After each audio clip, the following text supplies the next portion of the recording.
Den her lille fætter, hvad er det for en? Den har et meget stort hoved. Den var nede i sådan noget frønnet træ i skovbunden.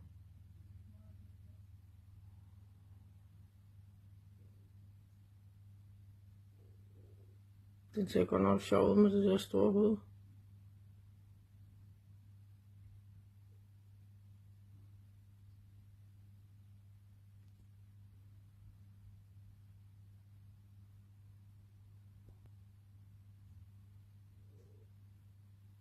Den er travlt. Jeg skal nok komme ud igen, jeg skal bare vide, hvad det er for noget. Jeg tænker lidt en ørntvist, men jeg synes bare, fordi den har den der...